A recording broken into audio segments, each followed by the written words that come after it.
today we're joined by one of the young, energetic, vibrant Zimbabweans, Linda Masarira. A lot of you would know her. She's been involved in the political circles within Zimbabwe for a long time. Like her or not, agree with her or not, but you cannot ignore her. That's one of the realities that is there. And she's one of the African youths that is actually making things happen and getting involved at various levels.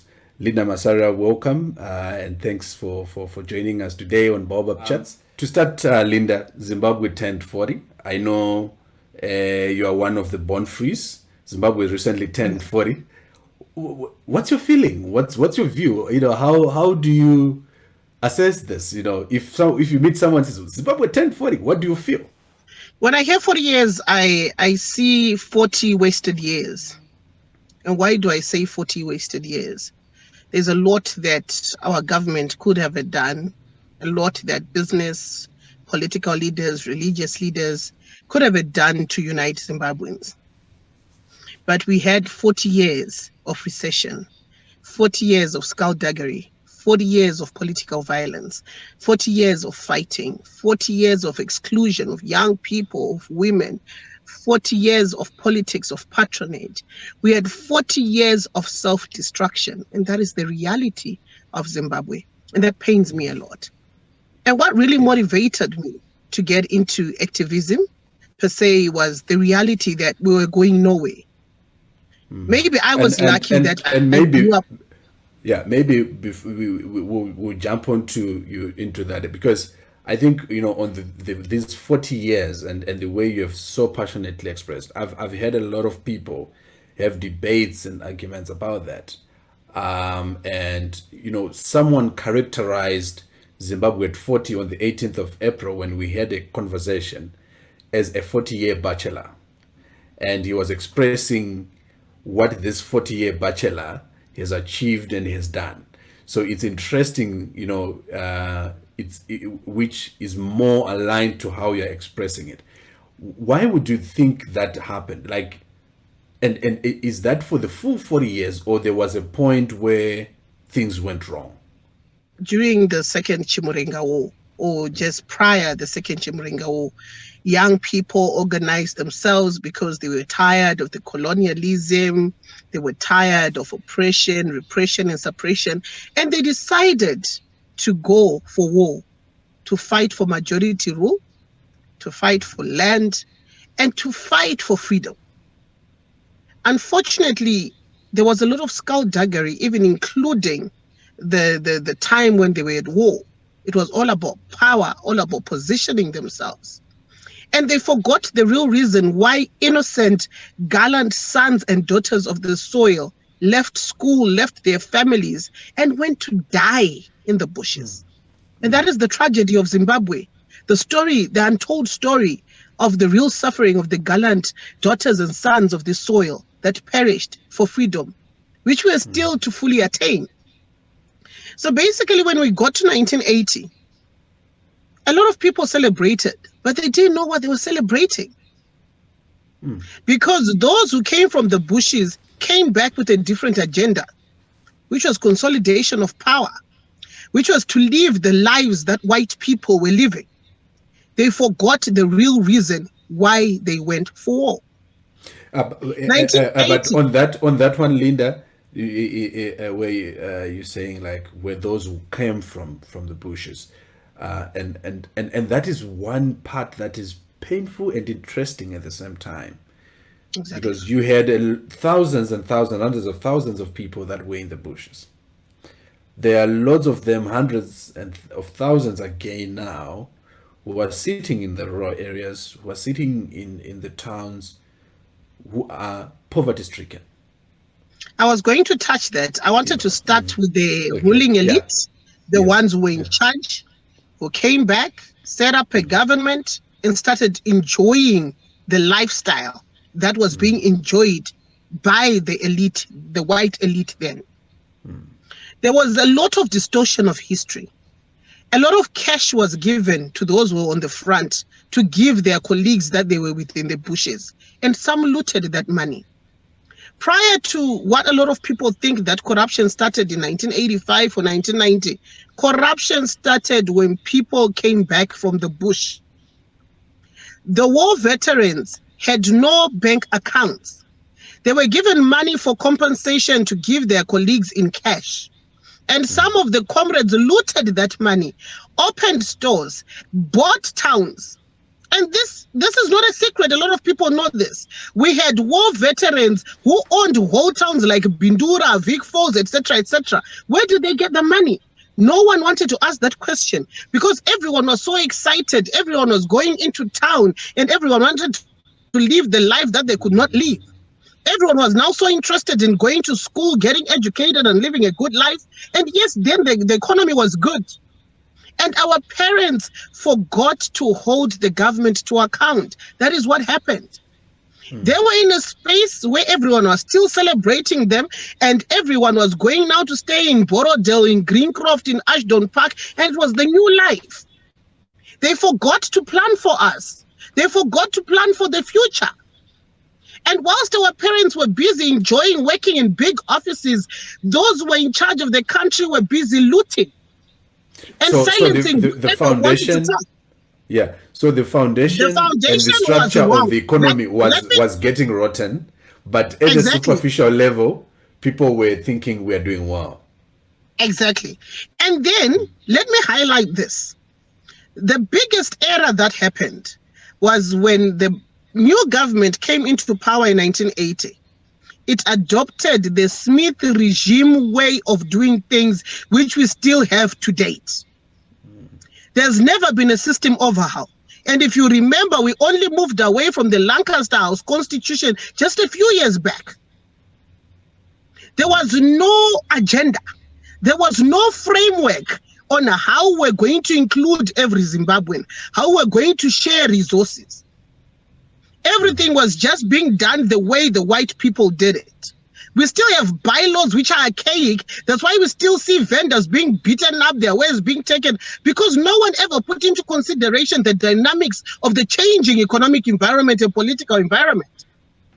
And to date, you'll find that the way we even still run our parliament, our governance system, our governance structures are all archaic and out of touch with the reality of the modern day politics. And that is the tragedy of Zimbabwe.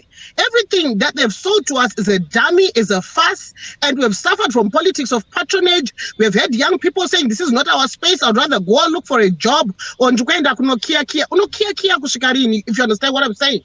So what we need to do as young people is we have to learn from the mistakes that happened from 1980 to date and say, we are the younger generation. We need to leave a legacy. We need to transform Zimbabwe. We need a system overhaul. How do we start working towards that system overhaul? We need to take off our political jackets, find one common national vision, and say, this is the direction that we need to take as Zimbabwe.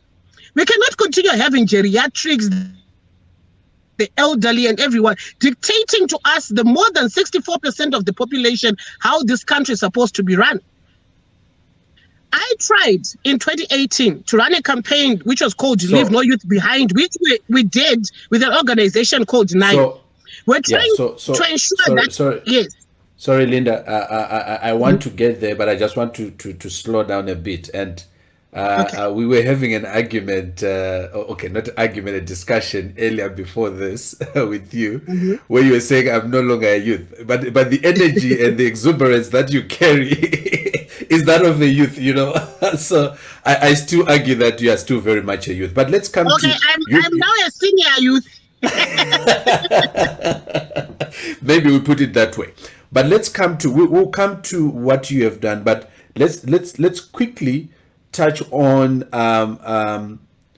this is the 40 years. You've mentioned, you know, the 40 years, what we've gone through and what happened, and you know, through that transition in 1980, right? But now let's talk about today. You are Zimbabwean. Now I've understood your view of the 40 years, because in my traveling and a lot of people's traveling, and on Baobab Chats we've got African people from many different countries. When you say I'm from Zimbabwe, people say, oh, you're from Zimbabwe, you are Bob's child, or Mugabe's children, or are you Mugabe or Changarai? And people interpret what is in Zimbabwe. If I were to ask you as an outsider, what is the situation in Zimbabwe today? The situation in Zimbabwe today is sad. We are a divided nation. We are a broken nation. We can't even agree on anything progressive or developmental. We allowed neo-colonialists to come between us, to divide us and destroy our Ubuntu, our family structure. We have allowed people to come between us to the extent that we cannot even sit in the same room and agree that we need to take Zimbabwe forward. When you go to the political economy, it's all about money. It's a power struggle. I have to be in power. How much money am I going to make out of this? And that manifested in the opposition. It manifested in the activism circles. And we're at a stage where I think we have reached comatose stage, because even if you look at the state of the ruling party, it's divided against itself. The main opposition, MGC, is divided against itself. And the people themselves have not taken time to sit down and have independent clarity of thought to discern what is really happening so that they can actually be the glue that will mend everything together. But they decide to be divided by political leaders because we've suffered from a system of politics of patronage, where people have to be loyal to a popular political party leader, and that leader should not be criticized. You cannot say anything wrong about them. The moment you try to criticize them, you become the enemy, and you have to be insulted, assaulted, and receive all sorts of cyberbullying or physical attacks. In some cases, I was actually attacked 2 weeks ago by men in a Range Rover with guns, and I don't even know who they are. The police tried to trace them. The number plate was fake. And these are the realities of our political economy. You are not supposed to say the truth about what is really happening, but to take you to a certain level of an issue that a lot of people don't want to talk about. What has really divided Zimbabwe is the donor funds that come from America. That is why I am so much very anti-donor funds. Is this both on civil society, political organization, yes, government itself? Wow. Exactly. Let me continue. Everyone in civic society doesn't want the situation to change because they will run out of business and run out of money. They spend their time writing negative narratives about Zimbabwe so that they'll get a lot of moolah. And sometimes the issues that they run with are over-exaggerated. And this situation is just not unique in civic society. We find it in media as well, where journalists are paid to run a certain narrative because that is what makes the money.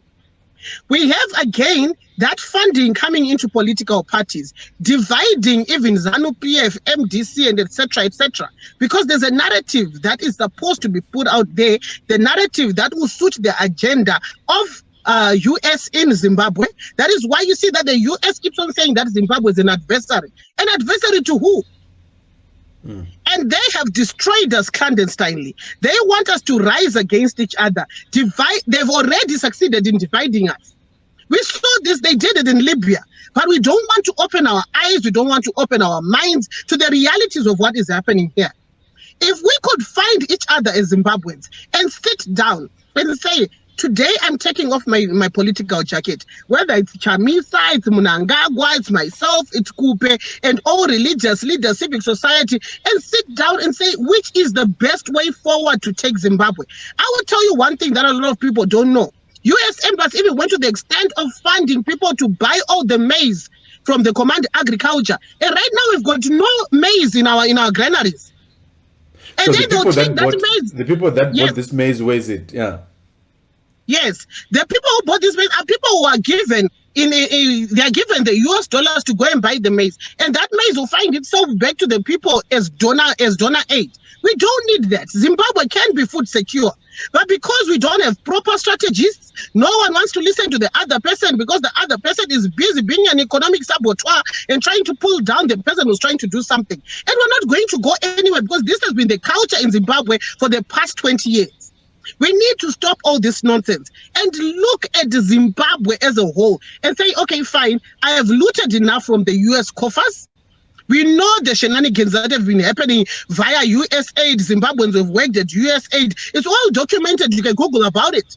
Who would loot funds. We know of the funds that have been going to civic society that would find themselves, that you find that money was actually misappropriated. Some of the money ended up funding MDC activities, etc., etc., and no civic activities were being done. So we need to be sober.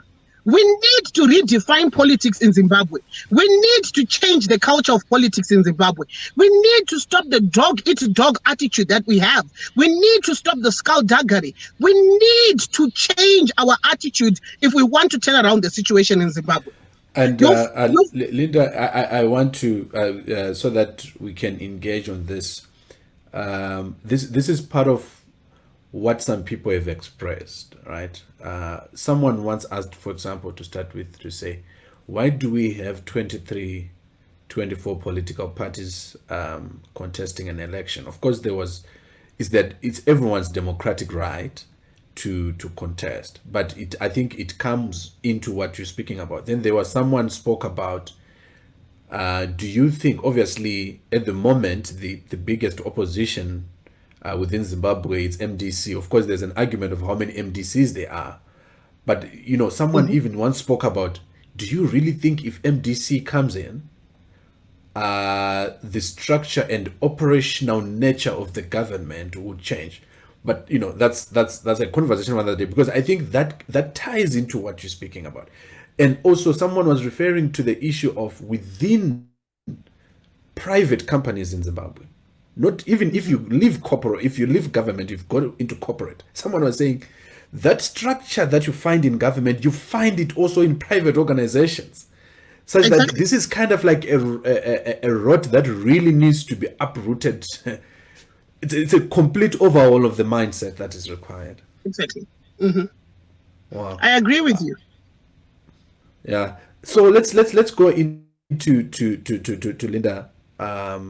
Now, you are running lead, and earlier I stopped you when you wanted now to go into how you decided to get involved. You got involved in different political organizations. You've had your trials and tribulations within politics. How did you choose to be involved? How did you get to be at lead, and what is lead doing now? Okay, if you know my biography well, I started off as a labor activist. The reason being, there's a lot of labor manipulation in Zimbabwe. There are no labor rights, and that is the reality. Almost every employer, whether it's a government, private sector, you name it, there's a lot of abuse of workers, underpayment, overworking, and a whole lot of things that will subscribe to labor injustice in Zimbabwe happen here. And the main reason is a lot of people are ignorant of their labor rights. So I spent about 15 years of my life, from about 2002 to about, I think, 2017, 2018, fighting for labor rights.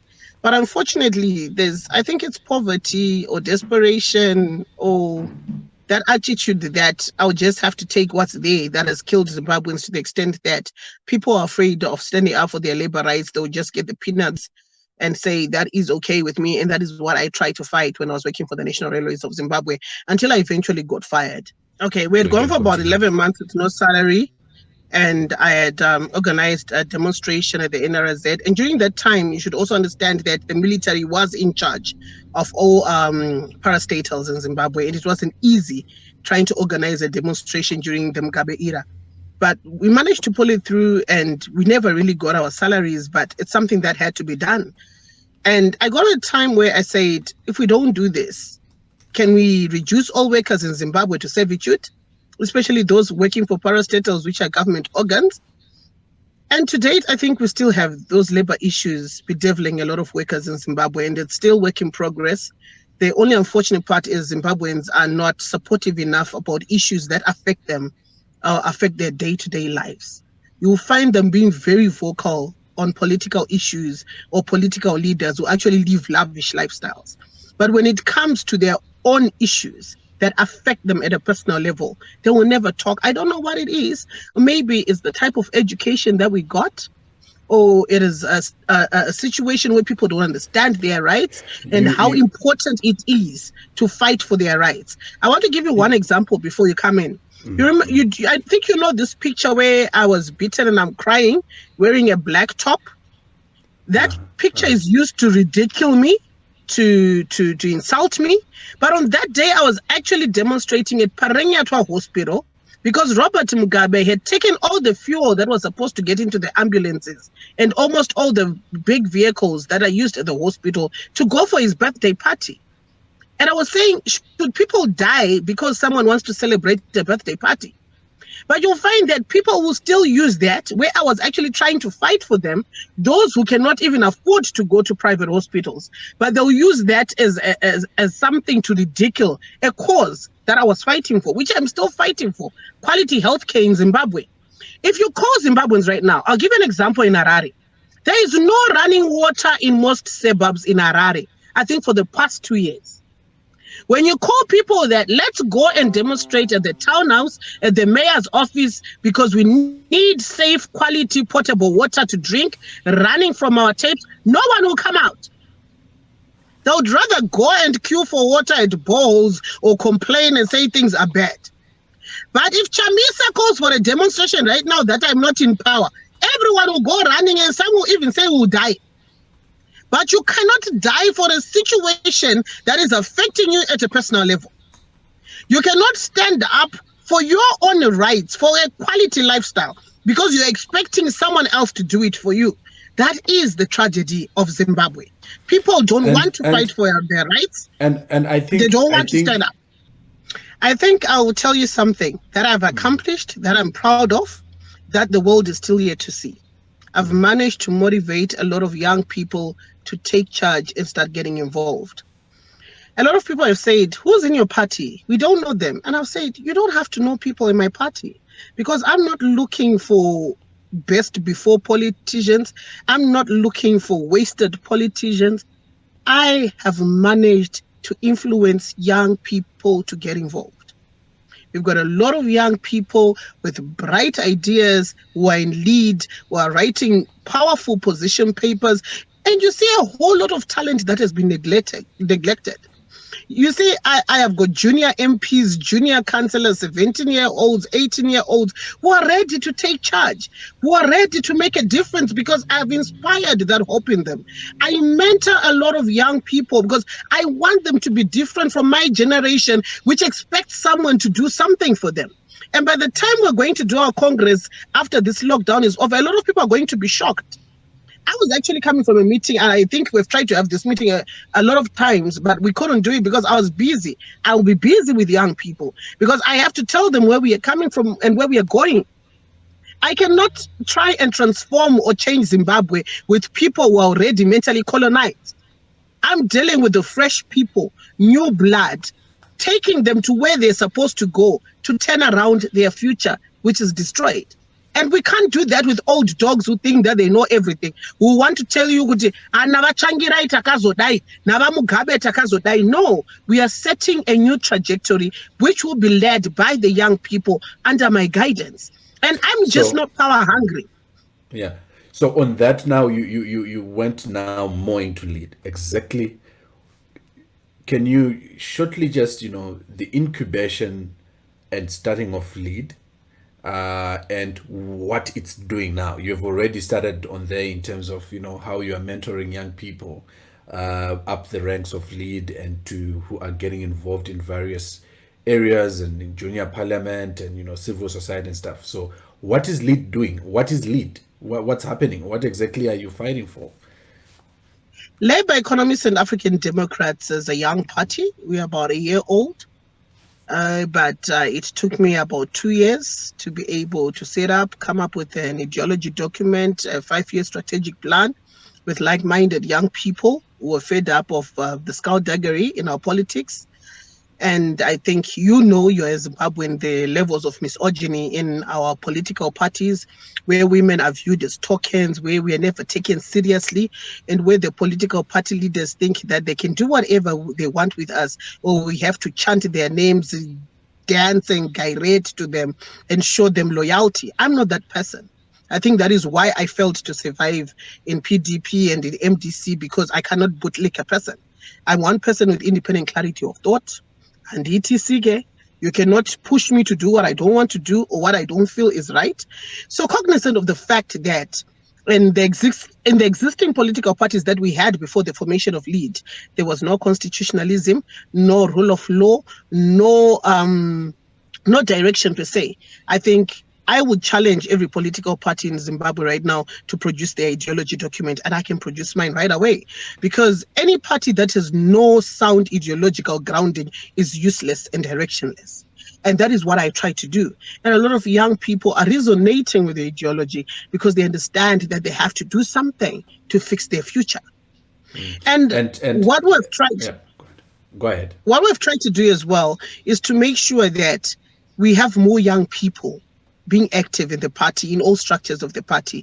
So we don't have this thing that you have to be old for you to be in the main wing, you have to be male, you have to be etc. I think we're the only gender balanced party in Zimbabwe or even Africa right now, because we've ensured that we have 50-50 gender representation, whether it's the main wing, it's the youth wing, and we have women also holding powerful positions. We've got young people as young as 22 sitting in the main executive of the party, because we cannot say that we want to inspire hope by putting young people in the youth league where they'll be chanting slogans and just singing. We want them to lead.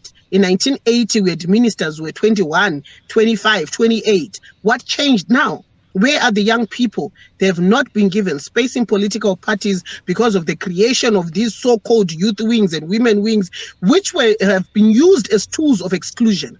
And because women... So let's just look at, give me the structure of LEAD. What's the structure of LEAD like? Be it the main wing, and whatever other is it? Do you have like executive committee made up of 20 people or 5 people? Do you have provincial structures? Do you have one structure nationally? Or these are still things that you're still working on? Okay, we've got a national executive, which has got 15 people. We've got a national working council, which has got 70 people. And then we've got the National Women's Council executive, which has got 15 women. And the National Women's Council Working Council, that also has 70 people. And the same with the Young Lead organ, which has got 15 in its executive, 70 in its working council. And we also have the People with Disability Council, which has got 15 in the executive, and we're still to have a complement of the National Working Council, because a lot of people with disability are really not interested in politics, which has also been quite a struggle to get them involved. And we also have a War Collaborators Council, which has got only an executive as of now, and we're still mobilizing. So that is like basically the structure of LEAD. And we also have a Students' Council, the LEAD Students' Council, which is also operational and has also participated at Lupane State University and other universities so far. We have got 10 provincial structures across Zimbabwe, and they are all consummated in the Young Lead Council and the Women's Council. And we've got a diaspora, sorry about that, we've got a diaspora council as well, which has got about 233 members. So all in all, the registered members that we had, which were collated in February by our Treasury General, which are paid up members, were about 9,364. That is the membership that we have of paid up members to date that we have. So I think, yeah, like I said, because it's, at times we hear these things on social media, and it's good to get an understanding, and we are here to share with other young Africans what other young Africans are doing and how they are getting involved. So in terms of, LEAD did not contest in the 2018 election. Yes. We had 23 plus minus political parties that contested then. In your assessment, would you foresee, are there organizations that you say these in nature are ones that LEAD can work with, or you say LEAD is open to working with anyone, or it's about lead is now here to lead Zimbabwe? How do you look at it? Honestly speaking, I think lead is now here to lead Zimbabwe. We've tried to talk to some other political leaders, and the first thing they'll tell you is who is going to be the president. We cannot have a negotiation by starting on who's going to be the president. We have to start with how to fix Zimbabwe. And secondly, there's a lot of misogyny in our political structures and other political parties. I think that's why I was motivated to stand up for young people and say, young people, it's time for you to organize yourself like what happened before the Second Chimurenga War. Because if you don't have a platform and if you don't have guidance on how to organize yourselves for you to be able to attain power, we're doing a great injustice to ourselves and the future of this country. I just want to leave a legacy that at least I tried to transform Zimbabwe and I tried to bring forth a new way of doing things, a new political culture, which is issue-based. We need to move over from politics of patronage and politics of personalities and move to development-oriented politics, issue-based politics. We should differ on political ideology, not differing on one being ugly, one being a woman or a man, one being young or old. I mean, that is so archaic for people who claim to be some of the best learned people in Africa. I think there is a disconnect somewhere. I don't know where the disconnect is, that people don't want to listen to the content that is being spoken. They want to look at the name of the political party. And that has been the tragedy of Zimbabwe. And it's so sad that you have people with master's degrees, with PhDs, who actually fuel these tensions, these isms. I call them the evil isms: tribalism, ageism, racism. You know, we don't need that. We're a very small nation, rich in minerals, and there's a lot that we could be doing, and Zimbabwe could become an economic powerhouse. That is why we also have what is called a business unit at LEAD, which is working on potential businesses that can turn around the fortunes of this country. Right now, we're working on a project to have solar plants, which will feed into the grid, the electricity grid in Zimbabwe. So that is how dynamic and innovative we're trying to be. And I'm hopeful that we will get there. Yeah. And a quick question, because you spoke earlier about how the aid and money coming from outside continues to destabilize Zimbabwe in different forms or another. How are you funding LEAD in the simplest and shortest possible way? How are you guys managing to fund LEAD and managing to make sure that you don't fall into this pitfall as well, if you haven't? We are self-funding. Okay. We are self-funding. We are clear. That is why we have got joining fees, membership subscriptions, which are paid every month. We recently acquired a farm and we're trying to do our projects there. I'm very anti-donor funding. I don't want anyone's money, and I'm clear about that. Everyone has told me that if I keep on with this trajectory, I will be a jock and I'm not going to go anywhere. But I'm willing to show the world that it can be done. I also don't subscribe to this nonsense that AU gets funded by the Western countries or Eastern countries. That's nonsensical. Africa needs to learn to stand on its own 2 feet. We cannot have operations in Africa being funded by other countries who looted our mineral resources, who looted everything that was supposed to make money for Africa. We need leaders with clarity. Leaders who will be able to create wealth for their own people. Leaders who will be able to turn around the fortunes of Africa, not puppets of the West, not those who want to sing for their supper, destabilizing their countries and making their own people suffer. We don't need that. We need a new trajectory. We need new mindsets in Africa. Africa belongs to Africans, and we have the potential to become an economic powerhouse. We have the potential if only we stop the looting and corruption and clapping hands for crumbs that fall from Europe and the West and the East. So I want now, as you know, as we conclude to discuss other things, but how you explained and described how you got, to be more active in politics and stuff like that. There's a question that is lingering in my mind. You saying you were in the labor movement and you only resigned, about 3 years ago, And the question I'm asking myself, why then do you get attacked so much? Like, I know it's not up to you to defend yourself, but I'm just saying, like, I'm trying to think. If you were mainly in the labor trenches, if you were mainly, organizing people from that perspective and actually against the powers that may be at the time, why is this lady, why does she receive so much vitriol and attack? It's not something that you need to respond to, but I'm just saying this is a question that I'm struggling with right now in my mind. But we can move on, unless if you want to No, respond I'm to going that. to answer it. I'm going to answer it as honestly Okay. as I Yeah. can. I get attacked, number one, because I say the truth that people don't want to hear. I get attacked, number two, that I did not stand with Nelson Chamisa, who people think is the savior of Zim politics. Thirdly, I get attacked because I've got my own mind.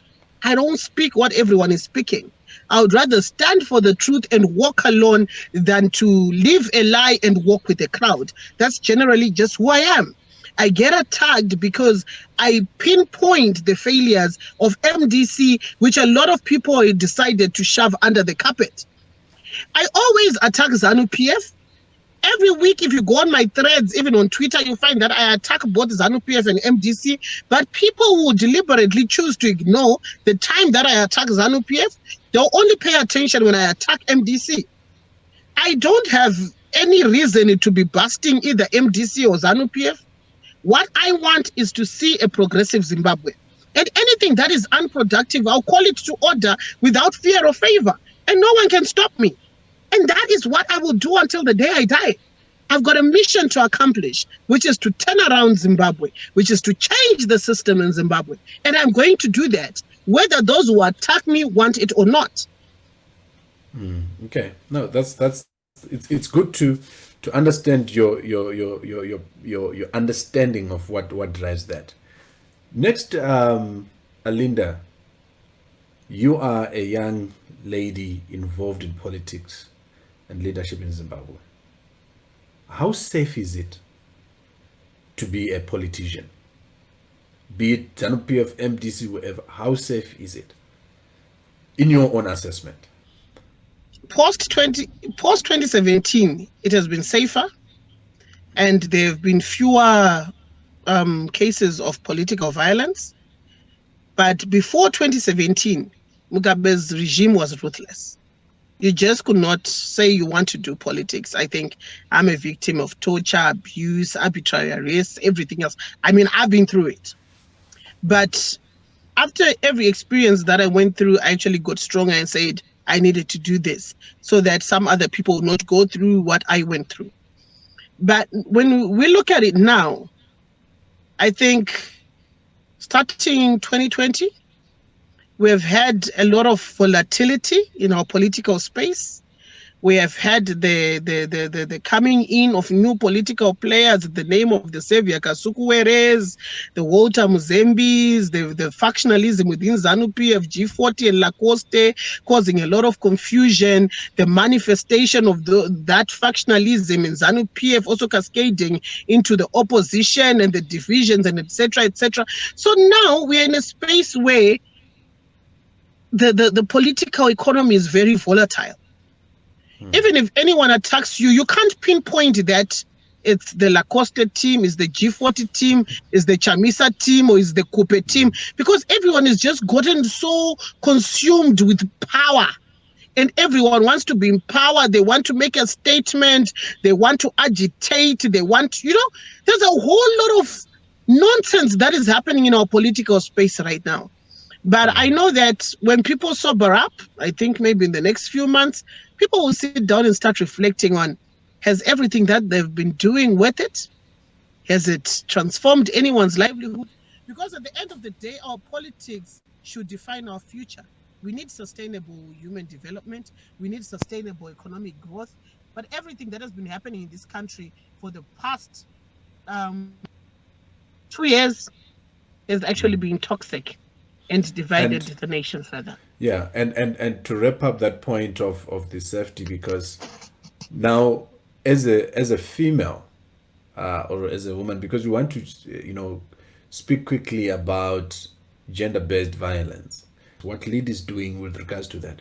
But also before you group it together with this issue of safety, of how females are treated in the political cycles, and also their safety. Like there's been recently the abductions challenged by many of Joanna and the other ladies. But overall, gender-based violence in Zim, what is LEAD doing, and what's your perspective of how females are generally dealt with or treated within the political cycles? Like I said earlier, women are treated as tokens in political circles. It's unfortunate that misogyny is still the order of the day, whether in political parties, at the workplace, etc., etc. So as Labour Economists and African Democrats, we actually have a lot of programs where we've been advocating for safe spaces for women in politics, for women's voices to be heard, because we constitute 52% of the population. We cannot continue with this tomfoolery that men have to go on the lead, or trying to take the biblical connotation that men are supposed to be leaders and women are supposed to be home. And we have people justifying that Zimbabwe is a Christian nation, so we have to go according to what is written in the Bible. Hello, our constitution is clear on section 17 and section 56 on issues to do with gender balance and discrimination. Every organ of the state has got an obligation to ensure gender balance. And what we're just trying to do is to ensure that women will be able to participate in politics without fear of being victimized, fear of being abused, fear of being harassed. And we have seen it in most political parties that a lot of women that eventually get the PRS seats will be asked for sexual favors and a whole lot of other things, and that has to stop. It's unfortunate that women don't want to talk about these stories. Women don't even want to take these men to court to say this is the level of abuse that we're going through in our political parties. But a lot happens in these political parties.